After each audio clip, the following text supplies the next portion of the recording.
Well, we got snowed in again, so what am I going to do? Just go out skiing or something? No, I'm going to sit home and read The Story of Philosophy by Will Durant. I'd like to share this with you as part of the book club contribution today. Last time we spoke about James Joyce in Finnegan's Wake, River Run past Eve Adams, and it was mentioned not just by me, but a lot of people that nobody could understand that book, Earwaker and the Pluribel, and what it all means. That's James Joyce, that's the highest level. But we got Will Durant, and I highly recommend getting, if you love philosophy, what philosophy itself means the love of wisdom. Is there anything else beyond love? You know, I love philosophy, but can there be feelings even beyond that? Well, that's something to think about. That's why we have minds, so that we can conjecture these kind of thoughts. Anyways, let me read from Will Durant's book. This is from the introduction. And he quotes Thoreau. Henry David, well, it was pronounced Thoreau. Back in Boston, I used to sit in Lamont Library, and up on a picture on the wall said, Henry David Thoreau sat here and studied. Well, my first name's Henry, so naturally I found a kinship. To be a philosopher, this is Thoreau, is not merely to have subtle thoughts, nor even to found a school, but to love wisdom is to live according to its dictates. A life of simplicity, independence, magnanimity, and trust. We may be sure that if we can find wisdom, all things else will be added unto us. Truth will not make us rich, but it will make us free. Okay, now let's get into the Will Durant. Science is analytical description.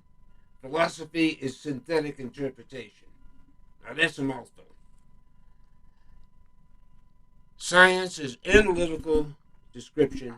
Philosophy is synthetic interpretation. Science wishes to resolve the whole into parts, the organism into organs, the obscure into the known. It does not inquire into the values and ideal possibilities of things, nor into their total and final significance. It is content to show their present actuality and operation. It narrows its gaze resolutely to the nature and process of things as they are. The scientist is as impartial as nature in Turgenev's poem. He is as interested in the leg of a flea as in the creative throes of a genius. But the philosopher is not content to describe the fact. He wishes to ascertain its relation to experience in general, and thereby to get at its meaning and its worth. He combines things in interpretive synthesis. He tries to put together better than before that great universal watch, which the inquisitive scientist has analytically taken apart. Science tells us how to heal and how to kill.